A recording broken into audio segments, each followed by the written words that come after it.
আসসালামু আলাইকুম, আমন্ত্রণ বাংলা ভিশন সংবাদে। আপনাদের সাথে আছি আমি শফিক রায়হান। শুরুতেই বিআরবি কেবলস সংবাদ শিরোনাম। জাহাজে করে স্বেচ্ছায় ১,৬৪২ রোহিঙ্গাকে ভাসানচরে স্থানান্তর, মিলবে নিরাপত্তা সহ মৌলিক সব সুবিধা, আশ্বাস নৌবাহিনীর। টিকার পরও শিগগিরই যাবে না করোনা, সতর্ক করলেন জাতিসংঘ মহাসচিব। বাংলাদেশও ভ্যাকসিন তৈরিতে প্রস্তুত, জানালেন প্রধানমন্ত্রী। সড়ক মহাসড়কে প্রাণ ঝরছেই, মানিকগঞ্জে একই পরিবারের ৬ জন, টাঙ্গাইলে ৬ জন সহ বিভিন্ন জায়গায় ১৫ জনের করুণ মৃত্যু। বায়তুল মোকাররমের সামনে ভাস্কর্য বিরোধী মিছিল পণ্ড, শক্ত হাতে দমনের হুঁশিয়ারি ওবায়দুল কাদেরের। আলেমদের বিপথে নিচ্ছে সরকারি, দাবি ডক্টর জাফরুল্লাহ। পদ্মায় বসানো হলো ৪০তম স্প্যান, আরেকটি বসলেই দৃশ্যমান হবে পুরো সেতু, কাজের সাম্প্রতিক গতিতে সন্তুষ্ট কর্তৃপক্ষ। দেখছিলেন বিআরবি কেবলস সংবাদ শিরোনাম, এবারে বিস্তারিত। সব জল্পনা কল্পনার অবসান ঘটিয়ে অবশেষে ১,৬৪২ জন রোহিঙ্গাকে ভাসানচরে নেওয়া হয়েছে। নৌ ও সেনাবাহিনীর ৭টি জাহাজে চট্টগ্রাম বোট ক্লাব থেকে তাদের ভাসানচর নেওয়া হয়। রোহিঙ্গারা জানিয়েছেন স্বেচ্ছায় তারা ভাসানচরে গেছেন, কোনো ধরনের জোর জবরদস্তি করা হয়নি। এদিকে ভাসানচরে রোহিঙ্গাদের কোনো সমস্যা হবে না বলে জানিয়েছেন প্রকল্প পরিচালক কমোডর আবদুল্লাহ আল মামুন চৌধুরী। আল মাসুম সবুজের ক্যামেরায় ভাসানচর থেকে আরও জানাচ্ছেন ইমরুল কায়েস। কক্সবাজারের ক্যাম্পগুলোতে গাদাগাদি করে থাকা ১১ লাখ রোহিঙ্গার চাপ কমাতেই তাদের একটি অংশকে আনা হচ্ছে ভাসানচরে।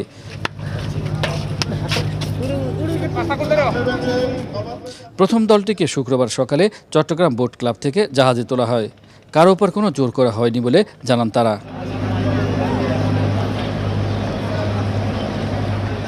ওখানে আমার জন্য ভালো হবে, ওখানে ভালো জায়গা, সেজন্য আমরা খুশি করি, আমার নিজের ইচ্ছা করে যাচ্ছি।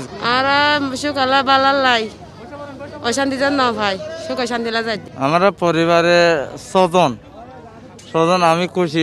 বেগিলাল্লা সুবিধা দেখি মানে একটা ফানি লাক্কা ওরি মানে হনত দিন ফানি লাক্কা সমস্যা বদি ইয়ানোর মোতালেক ওনারা ব্যবস্থা করে দিবা, আমরা আশা করি।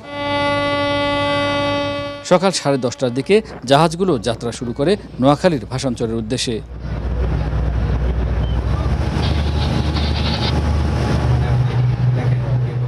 নতুন ঠিকানায় সাগরের বুক চিরে জাহাজগুলো এগিয়ে চলে রাষ্ট্রহীন অসহায় মানুষগুলোকে নিয়ে।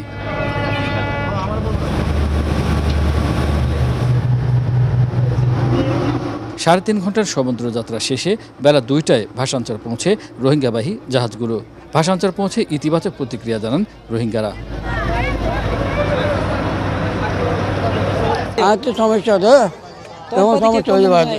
আরো একটু ভিতরে গেলে দেখি ইনশাল্লাহ, এখন যতটুকু দেখছি ইনশাল্লাহ ভালো লাগতেছে। গাড়িতে করে যে সিস্টেমে আমাদেরকে আনছে, মানে খুব সুন্দরভাবে আনছে। এখানে আমরা 1 মাস ধরে কাজ করছি, 22টা এনজিও অ্যালায়েন্স অফ ভাসানচর আমরা এখানে কাজ করছি। সরকারের আগ্রহকে আমরা সাড়া দিয়েছি। রোহিঙ্গা সদস্যদের কোনো অসুবিধা যাতে না হয় সেজন্য সব ব্যবস্থা নেওয়া হয়েছে বলে জানান প্রকল্প পরিচালক। মাননীয় প্রধানমন্ত্রীর নির্দেশনায় এবং প্রধানমন্ত্রী কার্যালয়ের সঠিক নির্দেশনায় এবং বাংলাদেশ নৌবাহিনী এই প্রকল্পটা বাস্তবায়ন করেছে। আমরা এক্সট্রিমলি হ্যাপি এবং আমরা এই দিনের জন্য অপেক্ষা করছিলাম। এবং এখানে এনজিওর কর্মীদের সহযোগিতায়, আপনার RRRC যে সহযোগিতায়, সংশ্লিষ্ট কর্মকর্তারা সবাই উপস্থিত আছেন এবং আমরা সহযোগিতার মাধ্যমে আমরা ইনশাল্লাহ ওদের থাকা খাওয়ার যে কোনো ব্যবস্থা আমরা করব। 3,100 কোটি টাকা ব্যয়ে ভাসানচরে অবকাঠামো তৈরি করেছে সরকার। 120টি গুচ্ছ গ্রামে 1440টি ঘর ও 120টি শেল্টার স্টেশন রয়েছে। ঘরবাড়িহারা রোহিঙ্গাদের জন্য আজকের দিনটি একটি ঐতিহাসিক দিন। যাদের কোনো ঠাঁই ছিল না, কোনো আশ্রয় ছিল না, বাংলাদেশ সরকার তাদের আশ্রয় দিয়েছে, পায়ের তলায় একটু মাটি দিয়েছে। বিশ্বের বিভিন্ন দেশ শুধু ত্রাণ সহায়তা তেমন কিছুই করেনি এই রোহিঙ্গাদের জন্য, কিন্তু বাংলাদেশ তার সার্বিক সহযোগিতা নিয়ে এগিয়ে এসেছে, রোহিঙ্গাদের মাথা গোঁজার ঠাঁই দিয়েছে এই ভাসানচরে। ইমরুল কায়েস, বাংলা ভিশন, ভাসানচর। দীর্ঘ দিন দরবারের পর রোহিঙ্গাদের ভাসানচরে স্থানান্তরকে ইতিবাচকভাবেই দেখছেন আন্তর্জাতিক সম্পর্ক বিশ্লেষকরা। তারা বলছেন কক্সবাজারের চেয়ে ভাসানচরে অভ্যন্তরীণ পরিবেশ ভালো। বাংলা ভিশনকে তারা এসব কথা জানান। ভাসানচরে রোহিঙ্গাদের জন্য যে আশ্রয় স্থান তৈরি করা হচ্ছিল, অবশেষে আজ থেকে সেখানে রোহিঙ্গাদের প্রত্যাবর্ষণ প্রক্রিয়া শুরু হয়েছে। একদল ইতিমধ্যে যাত্রা শুরু করেছে। তারা তো আমাদের মতো মানুষ, তাদের সুন্দর বাসগৃহ, নিরাপদ জায়গা, উন্মুক্ত পরিবেশ, শিক্ষা, স্বাস্থ্য এবং বসবাসের উপযুক্ত পরিবেশে বসবাস করার অধিকার তাদের রয়েছে। এবং আমরা যদি আন্তর্জাতিক যে চুক্তিগুলো স্বাক্ষর করেছি, রোহিঙ্গাদেরকে আশ্রয় দেওয়ার পরে সেই চুক্তিগুলোর প্রতি সম্মান দেখানো আমাদের কর্তব্য। সেক্ষেত্রে রোহিঙ্গাদেরকে আমরা এখানে যখনই রাখবো, তখন তাদের সার্বিক মানবাধিকার বিষয়কে বিবেচনা করেই আমরা সেখানে রাখবো।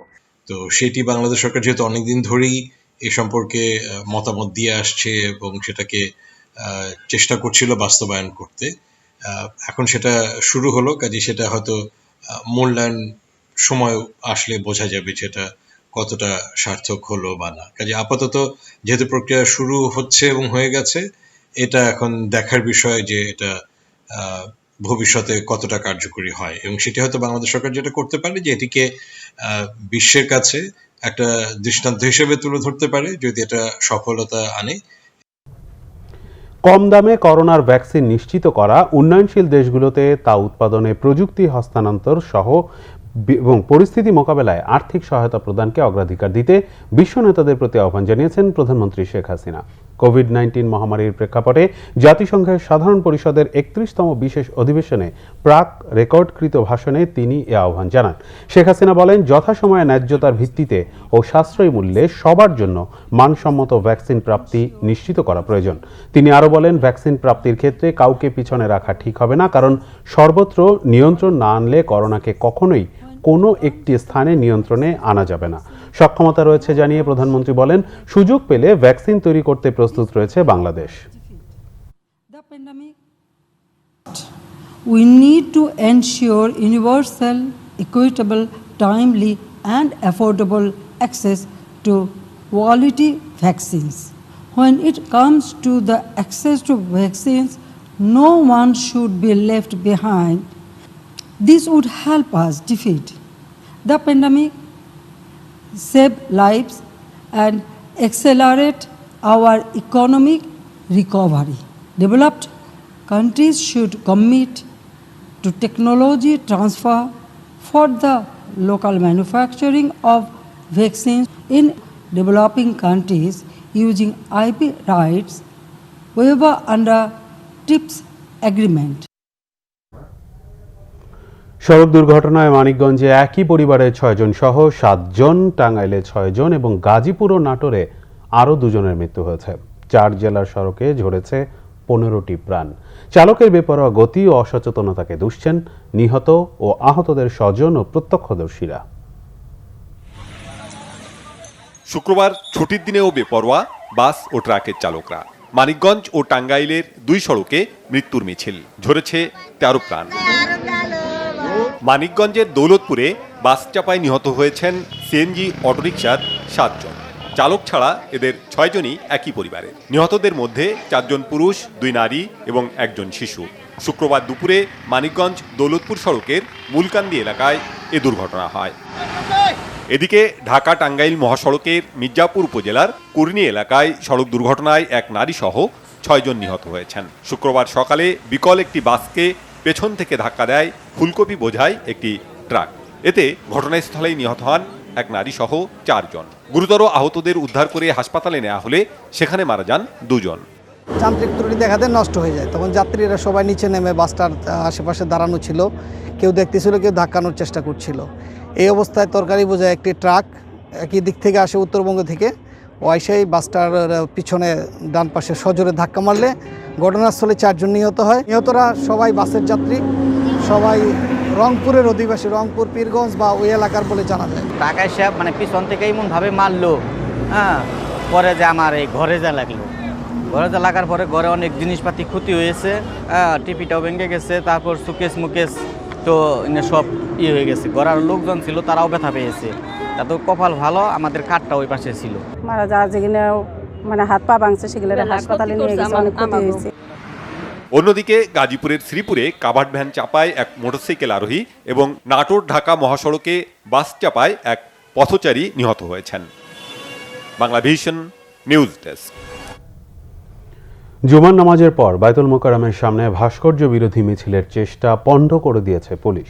কোনো সংগঠনের পূর্ব নির্ধারিত কর্মসূচি না থাকলেও শুক্রবার দুপুরে শখানেক লোক কোনো ব্যানার ছাড়াই বায়তুল মোকাররমের উত্তর গেটে জমায়েত হয়ে বিক্ষোভ মিছিল শুরুর চেষ্টা করে। তারা ভাস্কর্য বিরোধী স্লোগান দেওয়া শুরু করে, পরে পুলিশ লাঠিপেটা করে তাদের ছত্রভঙ্গ করে দেয়। পুলিশের মতিঝিল জোনের অতিরিক্ত উপকমিশনার এনামুল হক মিঠু বলেন, কোনো ধরনের মিছিল বা সমাবেশ করতে হলে পুলিশের অনুমতি লাগবে। কিন্তু জুমার নামাজের পর কিছু লোক বায়তুল মোকাররম মসজিদ থেকে বের হয়ে ব্যারিকেড ভেঙে মিছিল শুরু করে। পুলিশ তাদের বিক্ষোভ বাদ দিয়ে সরে যেতে অনুরোধ করেন, কিন্তু তারা ভাস্কর্য বিরোধী স্লোগান দিতে থাকেন। গত কয়েকদিন ধরেই বিভিন্ন ধর্মীয় সংগঠন ভাস্কর্য বিরোধী মিছিল সমাবেশ করে আসছিল বলে শুক্রবার দুপুরের আগেই বায়তুল মোকাররম, পল্টন, বিজয়নগর পানি ট্যাঙ্ক, নয়াপল্টন ও বিজয়নগরের আশপাশের এলাকায় বিপুল সংখ্যক পুলিশ মোতায়েন করা হয়। নিরাপত্তার কড়াকড়ি বাড়ানো হয় শাহবাগ এলাকাতেও। কাউকে সন্দেহ হলে তাদের জিজ্ঞাসাবাদ বা তল্লাশিও করেন পুলিশ সদস্যরা। সাম্প্রদায়িক গোষ্ঠীকে উস্কানি দিয়ে দেশের পরিস্থিতি অস্থির করার পায়তারা চলছে বলে অভিযোগ করেছেন আওয়ামী লীগ সাধারণ সম্পাদক ওবায়দুল কাদের। এদিকে সাম্প্রদায়িক শক্তিকে কঠোর হাতে দমনের হুঁশিয়ারি দিয়েছেন দলের প্রেসিডিয়াম সদস্য শেখ ফজলুল করিম সেলিম। শুক্রবার দলের ধানমন্ডি কার্যালয়ে আয়োজিত অনুষ্ঠানে অনলাইনে যুক্ত হন আওয়ামী লীগ সাধারণ সম্পাদক ওবায়দুল কাদের। বলেন, আওয়ামী লীগ কাউকে আঘাত করতে চায় না, কিন্তু কেউ আক্রমণ করতে চাইলে পাল্টা আক্রমণ করবে আওয়ামী লীগ। উপজেলা ও পৌরসভা নির্বাচনে কেউ বিদ্রোহী প্রার্থী হলে ভবিষ্যতে তাকে আর কোনোদিন দলের মনোনয়ন দেয়া হবে না বলেও সতর্ক করেন ওবায়দুল কাদের। তারা এখন বিভিন্ন সামাজিক ধর্মীয় কিছু আন্দোলনে উস্কানি দিয়ে যাচ্ছে। সরকারকে আজকে কোণঠাসা করার জন্য আপনাদের সকলকে সতর্ক থাকতে হবে।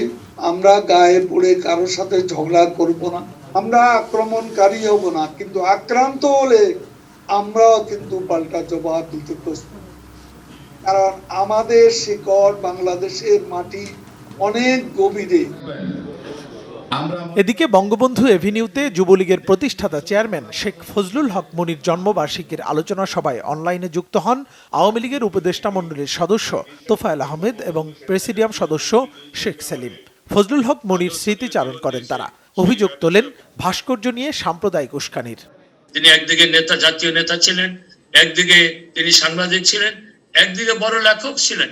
আর কোন সাম্প্রদায়িক শক্তি যেন বাংলাদেশে মাথা উঁচু করে দাঁড়াতে না পারে, এই কথা আমাদের সবসময় মনে রাখতে হবে।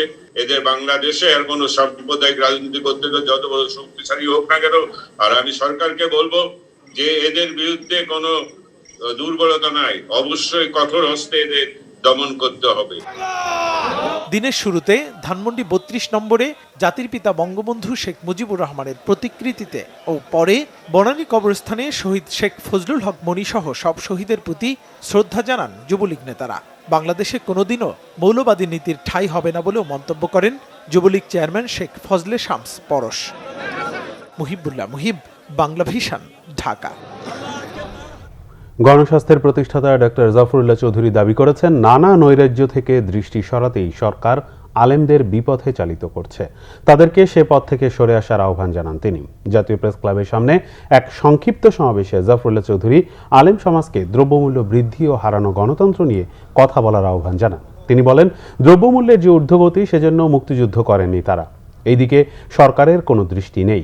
করোনার ভ্যাকসিনও $2 বেশি দামে আনা হচ্ছে অভিযোগ করে জাফরুল্লাহ বলেন, সরকারি কোম্পানির মাধ্যমে কেনা হলে কমে পাওয়া যেত।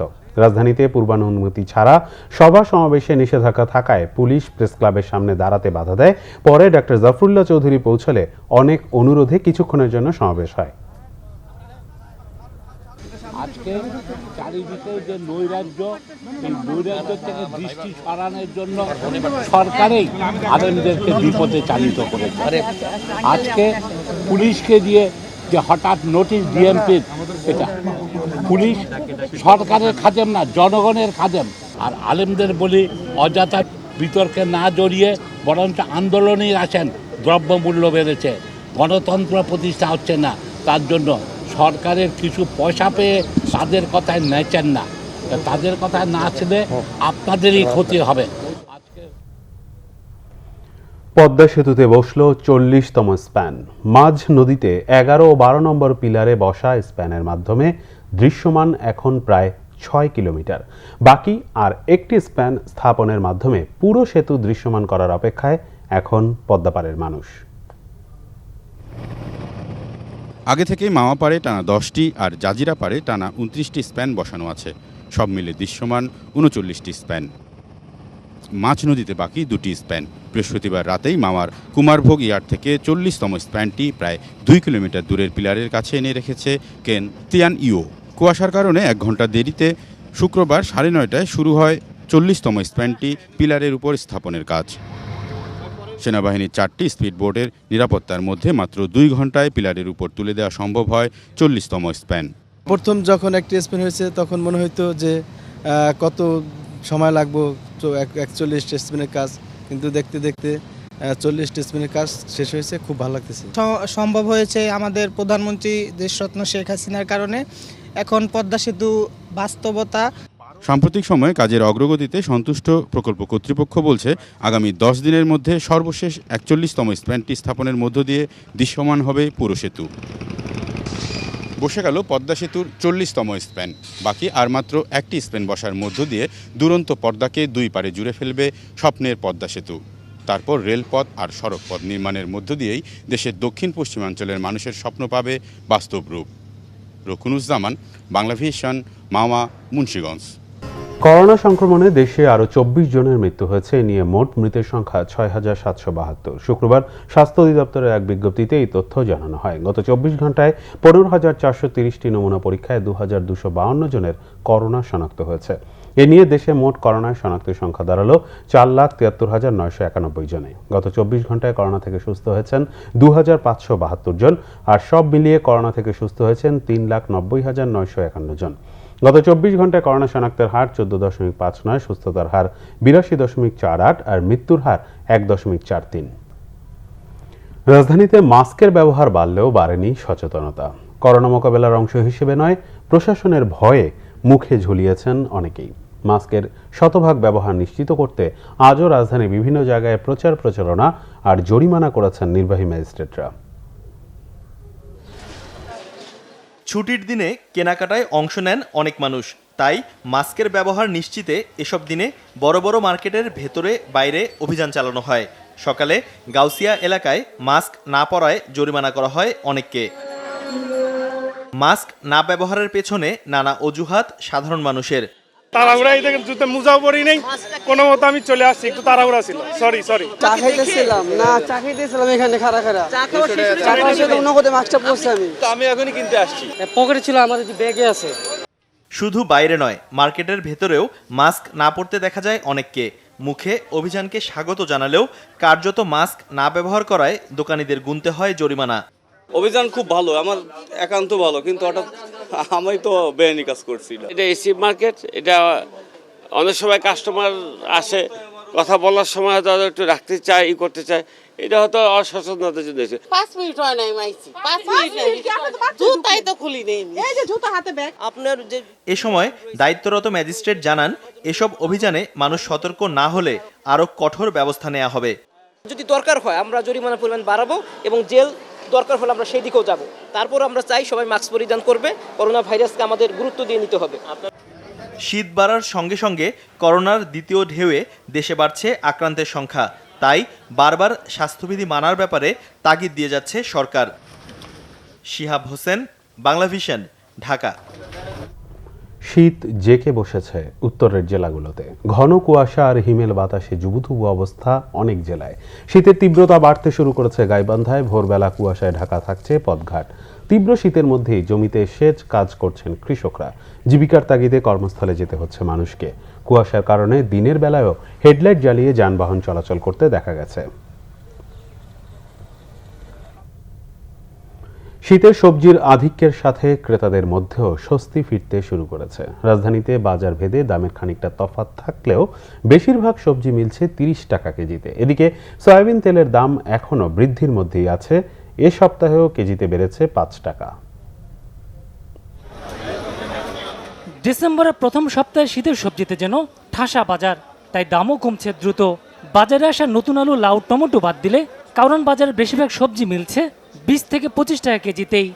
জিনিসপত্রের দাম বর্তমানে আমদানি হতেছে জিনিসটাই বলে দাম মনে করেন অনেক কম হয়ে যাইতেছে দাম। সব 20 টাকা পিস, সব 20 টাকা, একবার দাম সস্তা। ফুলকপি কিনা আপনার 10 টাকা 12 টাকা, বেশি 20 টাকা। সবজির দাম নিয়ে সন্তুষ্টের কথা জানান ক্রেতারা। আগে থেকে কমছে, এখন শাক কিনছি 20 টাকা, বেগুন 20 টাকা, সিম 20 টাকা। বাঁধাকপির দামও কমতেছে, পেঁয়াজের দাম দেখলাম একটু কমতেছে, তারপর বেগুন, মিষ্টি কুমড়া, কাঁচা কলা, বিভিন্ন সবজির দাম আস্তে আস্তে একটু কমতেছে। কারণ বাজারের তুলনায় রাজধানীর অন্য বাজারগুলোতে সব ধরনের সবজি কেজিতে 10 টাকা পর্যন্ত বেশিতে বিক্রি হচ্ছে। কপি 30 টাকা পিস, এই ওলকপি হলো 50 টাকা কেজি, সিম হলো 40 টাকা কেজি। এদিকে আতঙ্কের তালিকায় যেন যুক্ত হয়েছে সয়াবিন তেল। গেছে সপ্তাহ থেকে এই সপ্তাহ সয়াবিন তেলের দাম লিটারে 4 টাকা করে বাড়ছে, বোতল জাতিগুলা। এখনো বাড়তির রেটে নিতেছে কোম্পানিরা, বলতেছে আরও বাড়বে। এই পরিস্থিতি আছে বাজারটা, কথা বুঝছেন। ধরেন তিরালারা আপনার 500 টাকা, কালকা বলছে 500 টাকা, এখন আজকে বলতে 520 টাকা করে নিবে আর কিনা রেটে। শুকনা বাজারে অন্য পণ্যের দাম মোটামুটি স্থিতিশীলই রয়েছে। GM Hasan, Bangla Vision, Dhaka. ধামরাইয়ে এক গৃহবধূকে ধর্ষণের অভিযোগে আটক করা হয়েছে কাজীকে। গতকাল রাতে চন্দ্রাইল এলাকা থেকে কাজী ইউসুফ আলীকে আটক করা হয়। পুলিশ জানায়, চন্দ্রাইল গ্রামের স্বামীর সাথে সুসম্পর্ক না থাকা নির্যাতিতা নারী কাজী ইউসুফ আলীর সাথে যোগাযোগ করে। এ সময় তিনি কাবিননামায় দেনমোহরের অর্থ বাড়িয়ে দিতে কাজীর সহায়তা চান। কাজী সে সময় তাকে দেনমোহরের অর্থ বাড়িয়ে দেওয়ার প্রলোভন দেখিয়ে কৌশলে ধর্ষণ করে বলে অভিযোগ করেন ওই নারী।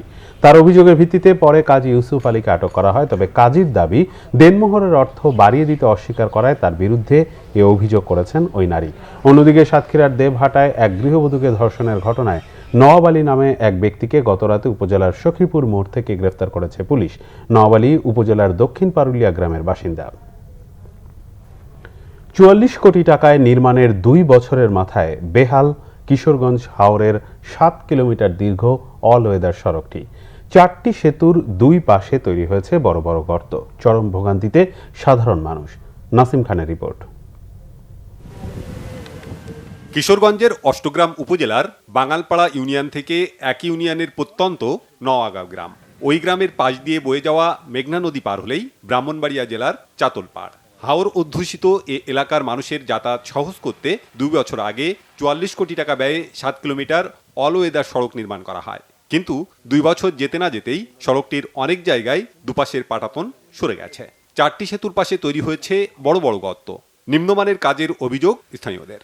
আগামী বর্ষার আগে সড়কটি সংস্কারের দাবি এলাকাবাসীর।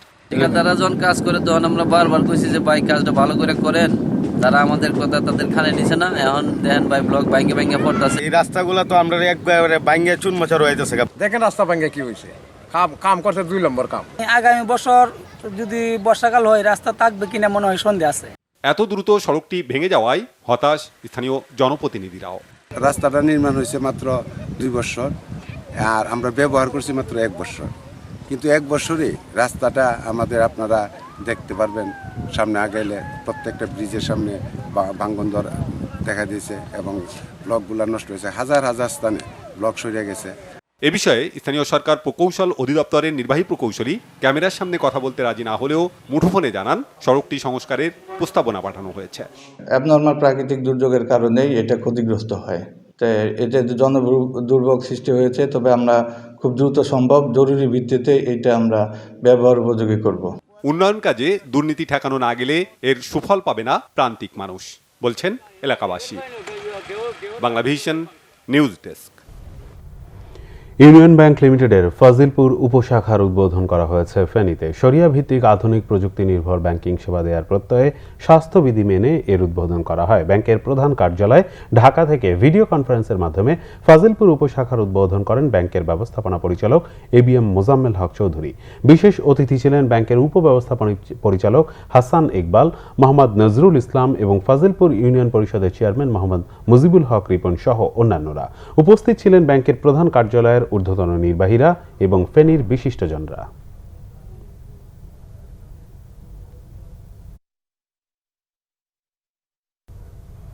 সংবাদ শেষ করব বিআরবি কেবলস শিরোনামগুলো আরেকবার জানিয়ে। জাহাজে করে স্বেচ্ছায় 1642 রোহিঙ্গাকে ভাসানচরে স্থানান্তর, মিলবে নিরাপত্তা সহ মৌলিক সব সুবিধা, আশ্বাস নৌবাহিনীর। টিকার পরও শিগগিরই যাবে না করোনা, সতর্ক করলেন জাতিসংঘ মহাসচিব। বাংলাদেশেও ভ্যাকসিন তৈরিতে প্রস্তুত জানালেন প্রধানমন্ত্রী। সড়ক মহাসড়কে প্রাণ ঝরছেই, মানিকগঞ্জে একই পরিবারের 6 জন, টাঙ্গাইলে 6 জন সহ বিভিন্ন জায়গায় 15 জনের করুণ মৃত্যু। বায়তুল মোকাররমের সামনে ভাস্কর্য বিরোধী মিছিল পণ্ড, শক্ত হাতে দমনের হুঁশিয়ারি ওবায়দুল কাদেরের। আলেমদের বিপথে নিচ্ছে সরকারি, দাবি ডক্টর জাফরুল্লাহ। পদ্মায় বসানো হলো 40তম স্প্যান, আরেকটি বসলেই দৃশ্যমান হবে পুরো সেতু। কাজের সাম্প্রতিক গতিতে সন্তুষ্ট কর্তৃপক্ষ। এই ছিল এখনকার মতো। পরের সংবাদ রাত 1টায়। এছাড়া বাংলাভিশন সংবাদ ও সংবাদ সংশ্লিষ্ট অনুষ্ঠান দেখতে লগ ইন করুন facebook.com/বাংলাভিশন এবং সাবস্ক্রাইব করুন youtube.com/বাংলাভিশন। ধন্যবাদ।